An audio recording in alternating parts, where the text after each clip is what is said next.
Welcome to CR International online classes. Hello student, hope you will find in their home.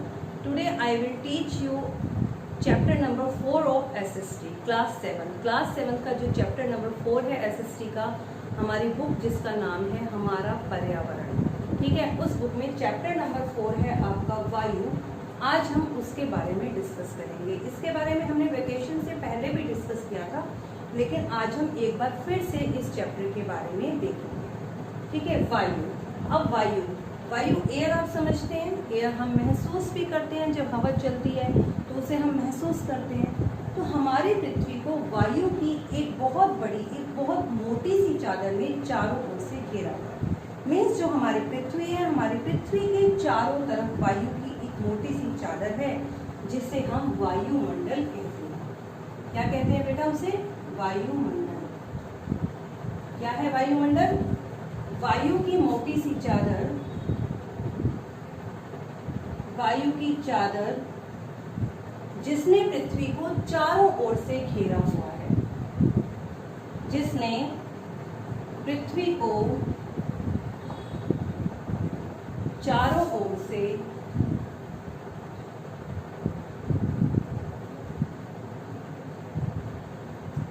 घेरा हुआ है, उसे हम क्या कहते हैं? वायुमंडल। वायुमंडल मीन्स एटमॉस्फेयर। क्या कहा जाता है इसे? एटमॉस्फेयर, ठीक है। वायु की चादर जिसने हमारी पृथ्वी को चारों ओर से घेरा हुआ है, उसे हम वायुमंडल या फिर एटमॉस्फेयर कहते हैं। अब देखिए, यदि हमारी पृथ्वी पर ये वायुमंडल ना हो तो क्या होगा, ठीक है। इस वायुमंडल का हमारी पृथ्वी पर होने का क्या क्या फायदा है? सबसे पहला, वायुमंडल में हमें ऐसी गैसेस मिलती हैं जिससे कि हम सांस ले सकते हैं, ठीक है। हमें सांस लेने के लिए ऑक्सीजन प्रदान करता है वायुमंडल, जिसके कारण यहाँ पर मानव जीवन संभव है। तो फर्स्ट रीजन क्या हो गया इसका? वायुमंडल क्यों इम्पोर्टेंट है? हमें सांस लेने के लिए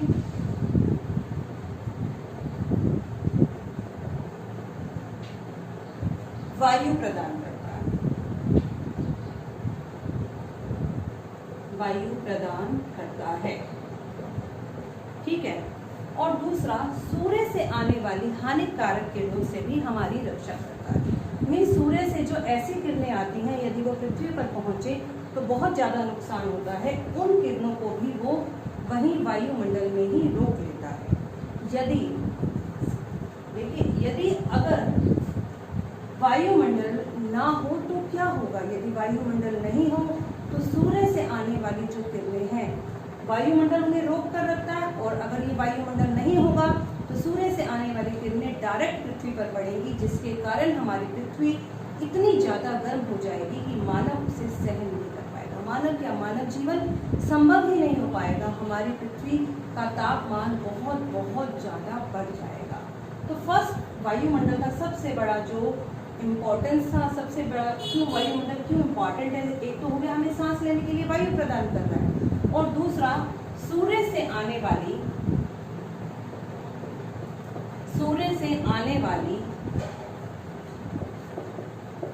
हानिकारक किरणों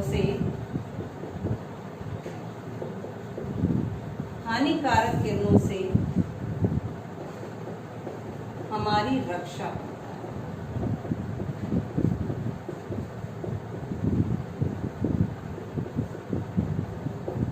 ठीक है। ये तो हो गया हमारे वायुमंडल के बारे में। अब हम पढ़ते हैं वायुमंडल का संघटन, कि वायुमंडल का संघटन क्या होता है। वायुमंडल है, ये हो गया हमारा वायुमंडल का संघटन। वायुमंडल का संघटन मतलब वायुमंडल के अंदर कौन कौन सी गैसेस हैं। आपको पता है वायुमंडल जो है बहुत सारी गैसों का मिश्रण है। इसमें नाइट्रोजन, कार्बन डाइऑक्साइड, है ना, ऑक्सीजन, हीलियम, आर्गन, बहुत सारी गैसेस मिली हुई हैं। और वो सब गैसेस कितनी कितनी क्वांटिटी में पाई जाती हैं वो हम इसमें देखेंगे, ठीक है। तो वायुमंडल में सबसे ज़्यादा मात्रा में जो पाई जाती है वो कौन सी गैस है? नाइट्रोजन। कौन सी गैस है वो बेटा? नाइट्रोजन। नाइट्रोजन जो गैस है वो वायुमंडल में सबसे ज्यादा पाई जाती है 78%, यानी कि वायुमंडल में जितनी भी वायु है उसका 78% पार्ट जो है वो नाइट्रोजन है। ठीक है, दूसरा है हमारा ऑक्सीजन। ऑक्सीजन ऑक्सीजन वायुमंडल में 21% पाई जाती है, यानी कि 21% आपकी ऑक्सीजन पाई गई। ठीक है, अगर हम इन दोनों का ही टोटल देखें तो ये 99% हो जाता है, 99%। अब बचा सिर्फ 1%। तो अन्य गैसें, जो अन्य गैसें हैं वो वायुमंडल में सिर्फ 1% पाई जाती है। और उन अन्य गैसों में कौन कौन सी हैं आपकी? इस अन्य गैसों में कार्बन डाइऑक्साइड हो गई आपकी,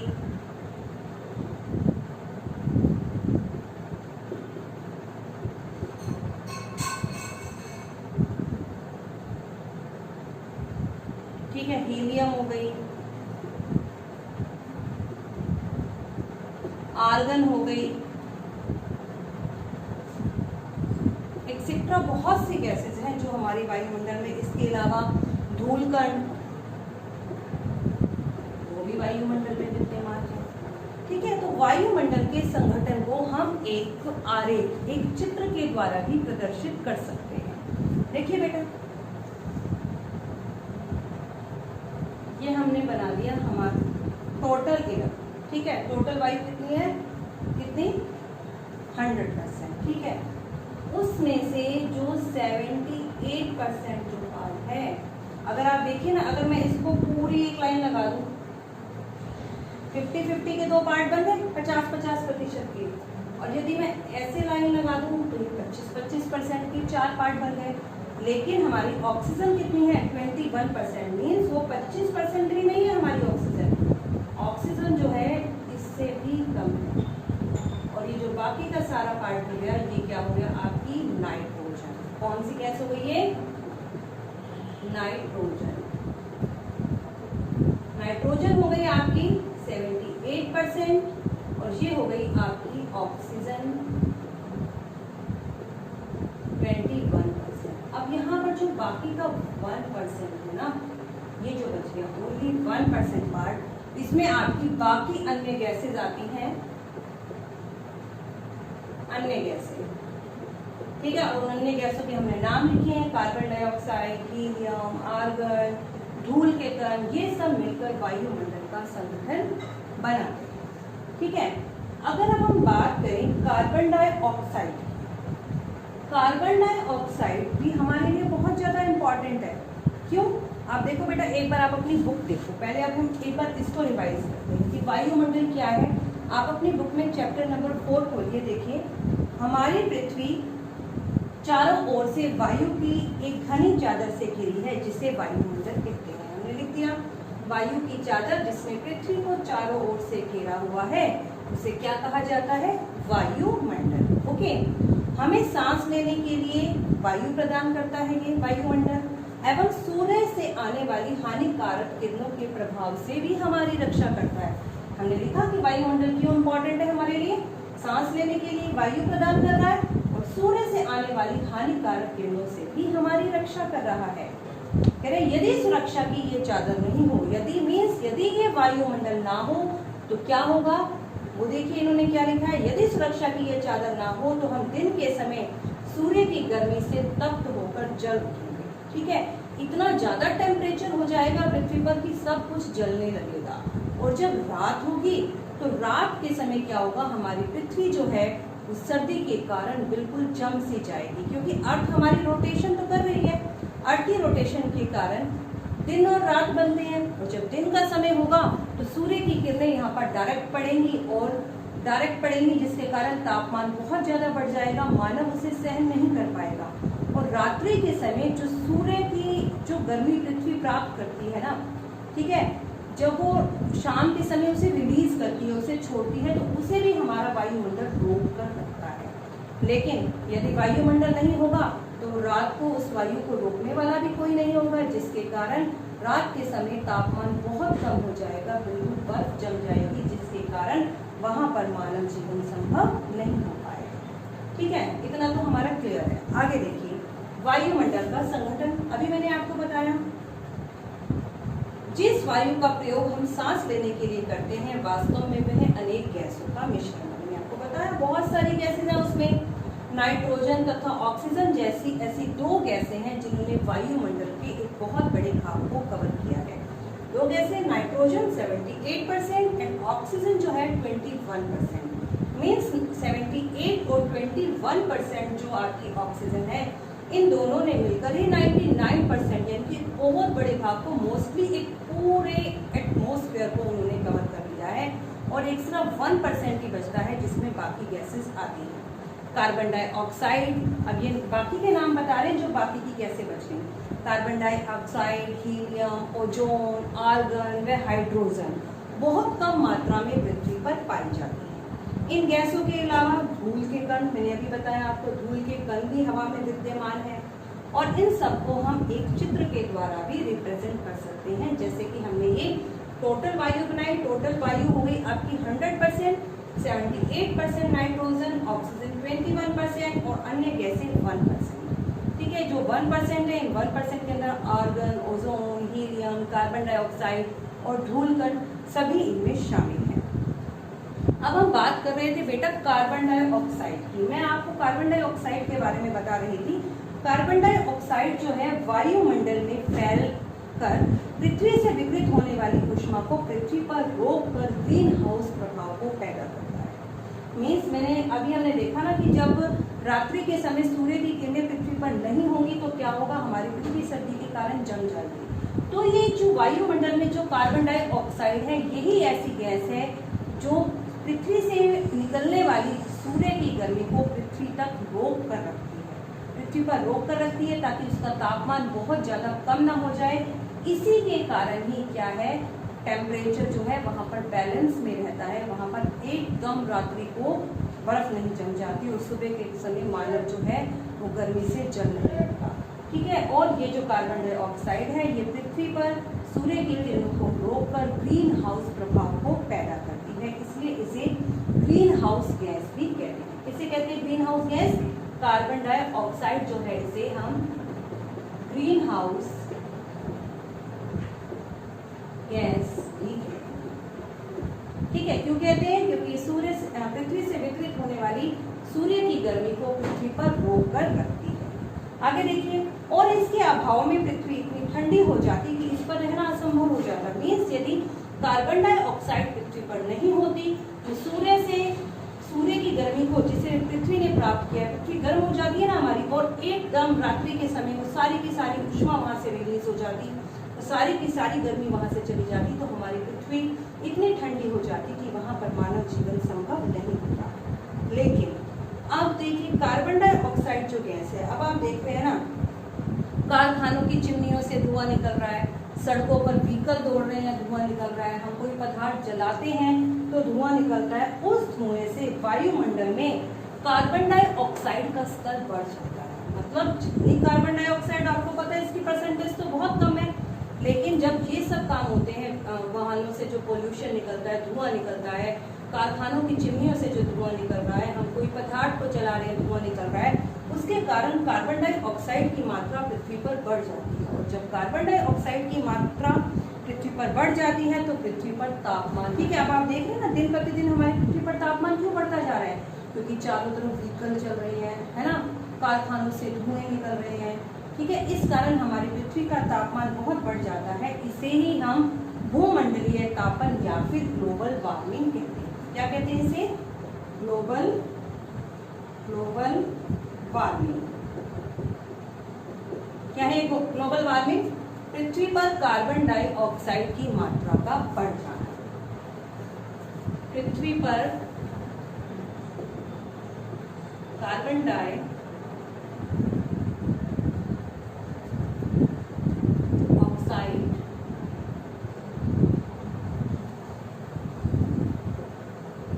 की मात्रा का बढ़ जाना। इसके कारण क्या होता है? ग्लोबल वार्मिंग, यानी कि भूमंडलीय तापन, पृथ्वी का टेम्परेचर बहुत ज्यादा इंक्रीज हो जाता है। तापमान में इस वृद्धि के कारण पृथ्वी के सबसे ठंडे प्रदेश में अगर तापमान ऐसे बढ़ता रहा तो क्या होगा? पृथ्वी का जो सबसे ठंडा प्रदेश है जहाँ पर हमेशा बर्फ ही जमी रहती है, लेकिन जब तापमान बढ़ेगा तो वो बर्फ भी जो है वो पिघलनी शुरू हो जाएगी। तो उसी के बारे में बताया है। तापमान में इस वृद्धि के कारण पृथ्वी के सबसे ठंडे प्रदेश में जमी हुई बर्फ पिघलती है। अब जब बर्फ पिघलेगी तो वो पानी बनेगा, जिसके परिणाम स्वरूप समुद्र स्तर में वृद्धि होती है। समुद्र के स्तर में वृद्धि कैसे होगी? क्योंकि जो पानी बह रहा है नदियों के थ्रू, नदियों के द्वारा वो समुद्र में जाके मिलेगा और समुद्र में पानी का लेवल बढ़ जाएगा। और जब समुद्र में पानी का लेवल बढ़ेगा तो समुद्र के तट के साथ जो क्षेत्र लगते हैं उनमें बाढ़ आ सकती है। ठीक है। और दीर्घ अवधि में इसके कारण जलवायु में बहुत अधिक परिवर्तन हो सकता है। फलस्वरूप पशु पक्षी हो गए, पौधे, बहुत सारी प्रजाति ऐसी हैं जो इस पृथ्वी से विलुप्त भी हो सकती हैं। देखिए, ये तो हमने पढ़ा किसके बारे में? कार्बन डाइऑक्साइड के बारे में। अब हम देखते हैं नाइट्रोजन। नाइट्रोजन तो सबसे ज्यादा पाई जा रही है पृथ्वी में। कितने परसेंट थी? 78%। ठीक है। नाइट्रोजन वायु में पाई जाने वाली सर्वाधिक गैस, सर्वाधिक मात्रा वाली गैस है। जब हम सांस लेते हैं तब हम अपने सांस के साथ साथ जब हम ऑक्सीजन को ग्रहण करते हैं ना, उसके साथ साथ हम कुछ हद तक नाइट्रोजन को भी अपने अंदर ले जाते हैं और फिर उसे बाहर निकाल देते हैं। परंतु लेकिन जो पौधे हैं, ठीक है, लेकिन जो पौधे हैं वो उन्हें अपने जीवन के लिए नाइट्रोजन की आवश्यकता होती है। वे सीधे वायु से नाइट्रोजन तो नहीं ले पाते, जैसे हम लोग सांस लेते हैं ना और सीधे वायु से नाइट्रोजन को ग्रहण कर लेते हैं, लेकिन जो पौधे हैं वो सीधे वायु से नाइट्रोजन को नहीं ले पाते। वो कैसे लेते हैं नाइट्रोजन को? मृदा तथा पौधों की जड़ों में रहने वाले जीवाणु वायु से नाइट्रोजन लेकर इसका स्वरूप बदल देते हैं। यानी मिट्टी नाइट्रोजन को ग्रहण करती है और पौधों की जड़ों में रहने वाले जो छोटे छोटे कीट और जीवाणु हैं वो जब नाइट्रोजन को ग्रहण कर उसके स्वरूप को बदल देते हैं ताकि पौधे उसका यूज कर सकें। ठीक है। ये तो हो गई आपकी नाइट्रोजन की सबसे ज्यादा मात्रा में पाई जाने वाली गैस है और पेड़ पौधों की वृद्धि के लिए भी बहुत ज्यादा आवश्यक है। पेड़ पौधे इसे डायरेक्ट ग्रहण नहीं कर पाते, बल्कि मिट्टी और पेड़ पौधों या मिट्टी में रहने वाले जीवाणु इसका स्वरूप बदलकर पेड़ पौधों के लिए इसे उपयोगी बना देते हैं। अब हम बात करते हैं ऑक्सीजन। ऑक्सीजन कितने परसेंट पाई गई है बेटे?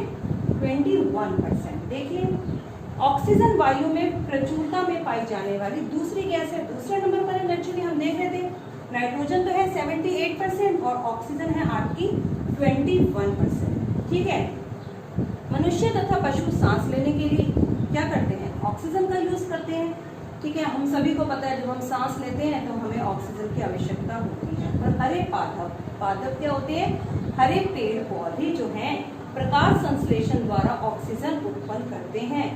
ऑक्सीजन उत्पन्न करना मीन जैसे हम लोग ऑक्सीजन को ग्रहण करते हैं और बदले में कार्बन डाइऑक्साइड को रिलीज करते हैं, लेकिन जो पौधे हैं वो हमारे द्वारा छोड़ी गई कार्बन डाइऑक्साइड को ग्रहण करते हैं और हमें बदले में उतनी ही मात्रा में ऑक्सीजन देते हैं।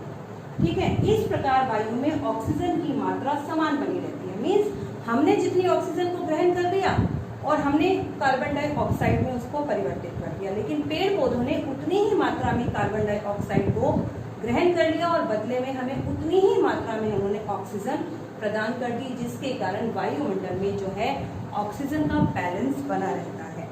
ठीक है। लेकिन यदि हम पेड़ पौधों को काट दें, ठीक है, ऑक्सीजन जो है हमें पेड़ पौधों से प्राप्त हो रही है। यदि हम पेड़ पौधों को कट कर दें, ट्रीज जो है हमारे, यदि हम उन्हें कट कर दें तो क्या होगा? मीन्स हम ऑक्सीजन को वायुमंडल से ग्रहण करते जाएंगे और पेड़ पौधे कम हो जाएंगे, कट जाएंगे, तो क्या होगा कि पेड़ पौधे जिस ऑक्सीजन को हमें प्रदान कर रहे हैं, जो ऑक्सीजन रिलीज कर रहे हैं, उसकी मात्रा कम हो जाएगी और वायुमंडल का जो संतुलन है वो बिगड़ जाएगा। और बहुत ज़्यादा मात्रा में यदि पेड़ पौधे कट जाए तो बेटा हमें सांस लेने में भी तकलीफ हो सकती है। इसीलिए हमें बहुत ज़्यादा पेड़ पौधे, ज़्यादा से ज़्यादा हमें पेड़ पौधे लगाने चाहिए ताकि पृथ्वी पर हरियाली रहे। ठीक है। ऑक्सीजन की मात्रा बैलेंस में रहे और इसके साथ साथ जो पेड़ पौधे हैं ना बेटा, वो बारिश लाने में भी बहुत ज़्यादा मदद करते हैं। तो यही लिखा है इसमें, यदि हम वृक्ष काटते हैं तो यह संतुलन बिगड़ जाता है। कार्बन डाइऑक्साइड अन्य महत्वपूर्ण गैस है। अभी जैसे हमने बात की थी कार्बन डाइऑक्साइड के बारे में कि कार्बन डाइऑक्साइड जो है सूर्य से आने वाले जो ताप, जो पृथ्वी जिस ताप को पृथ्वी ग्रहण कर लेती है उसे पृथ्वी तक रोक कर रखती है, जिसके कारण पृथ्वी पर टेम्परेचर बढ़ जाता है। लेकिन रोक कर रखिए, पृथ्वी का जो टेम्परेचर है वो सामान्य रहता है ताकि मानव रात्रि के समय भी वहां पर सर्वाइव कर सके। ठीक है। और जो है यदि पृथ्वी पर कार्बन डाइऑक्साइड की मात्रा बढ़ जाए तो उसे हम ग्लोबल वार्मिंग या भूमंडलीय तापन कहते हैं, जिसके कारण पृथ्वी पर तापमान बहुत ज्यादा बढ़ जाएगा। अब देखिए और क्या लिखा है, कार्बन डाइऑक्साइड अन्य महत्वपूर्ण गैस है। हरे पादप अपने भोजन के रूप में कार्बन डाइऑक्साइड का प्रयोग करते हैं। मैंने अभी आपको बताया कि हम सांस लेने के लिए ऑक्सीजन का प्रयोग करते हैं, लेकिन पेड़ पौधे किसका प्रयोग करते हैं, कार्बन डाइऑक्साइड का। ठीक है। और ऑक्सीजन वापस देते हैं, जैसे हम लोग ऑक्सीजन लेकर वापस में कार्बन डाइऑक्साइड देते हैं, तो जो पेड़ पौधे हैं वो क्या करते हैं, कार्बन डाइऑक्साइड को ग्रहण करते हैं और बदले में ऑक्सीजन को रिलीज करते हैं। मनुष्य और पशु कार्बन डाइऑक्साइड को बाहर निकालते हैं और मनुष्य तथा पशुओं के द्वारा बाहर छोड़ी जाने वाली कार्बन डाइऑक्साइड की मात्रा पादपों द्वारा प्रयोग की जाने वाली गैस के बराबर होती है। जितनी मात्रा में हम कार्बन डाइऑक्साइड को रिलीज करते हैं उतनी ही मात्रा में पेड़ पौधे उन्हें ग्रहण कर लेते हैं, जिससे कि वायुमंडल में वायु का संतुलन बना रहता है। परंतु यह संतुलन बिगड़ रहा है। आप देख रहे हैं ना, कारखानों में बहुत ज्यादा फ्यूल्स, ईंधन का यूज हो रहा है, कोयला जलाया जा रहा है, जिसके कारण क्या होगा, जब बहुत ज्यादा चिमनियों से धुआं निकलेगा, व्हीकल्स में बहुत सारे ईंधन का यूज किया जाएगा, तो क्या होगा, पृथ्वी पर कार्बन डाइऑक्साइड की मात्रा बढ़ जाएगी।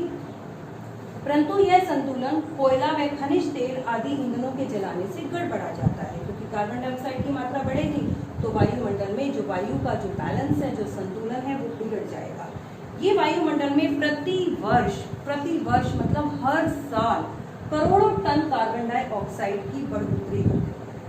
हमने पढ़ा कार्बन डाइऑक्साइड की मात्रा बढ़ती है, करोड़ों टन, एक साल में करोड़ों टन कार्बन डाइऑक्साइड की मात्रा बढ़ जाती है, जिसके परिणाम स्वरूप क्या होता है, कार्बन डाइऑक्साइड का बढ़ा हुआ आयतन पृथ्वी पर मौसम और जलवायु को भी प्रभावित करता है, क्योंकि तापमान बढ़ेगा तो पृथ्वी का टेम्परेचर भी इंक्रीज होगा। जब टेम्परेचर इंक्रीज होगा तो वहाँ के मौसम और जलवायु भी प्रभावित होंगे। और बेटा क्या आप जानते हैं, जो ये वायु है ना हमारी, ये तो आपको हो गया वायुमंडल, जो हमारी ये वायु है, आपको पता है जब ये वायु भारी होती है ना, वायु का जो वेट है, जब ये वायु भारी होती है तो ये नीचे की तरफ आती है, और जब वायु गर्म हो जाती है ना तो ऊपर की तरफ उठती है। देखिए, जब वायु गर्म होती है तो वह फैलती है और हल्की हो जाती है, उसका वेट कम हो जाता है और वो ऊपर की तरफ उठती है। ठंडी वायु सघन और भारी होती है, गर्म वायु है वो हल्की है, जो ठंडी वायु है वो भारी है। इसलिए इसमें नीचे जाने की प्रवृत्ति होती है। नीचे कौन जाएगी, देखिए ना, हल्की चीज है तो हल्की चीज तो ऊपर की तरफ उड़ेगी, और जो भारी चीज है वो नीचे की तरफ जाएगी। तो गर्म वायु के ऊपर उठने पर, जब गर्म वायु ऊपर उठेगी तो उसके आसपास के क्षेत्र में उसका स्थान लेने के लिए ठंडी वायु वहां पर आ जाती है। इस प्रकार वायु चक्र चलता रहता है। ठीक है, वायु चक्र कैसे चलता है, गर्म वायु ऊपर की तरफ उठती है क्योंकि वो हल्की है, और उसका स्थान लेने के लिए ठंडी वायु वहां पर आ जाती है, जिसके कारण वायु का चक्र चलता रहता है। ओके,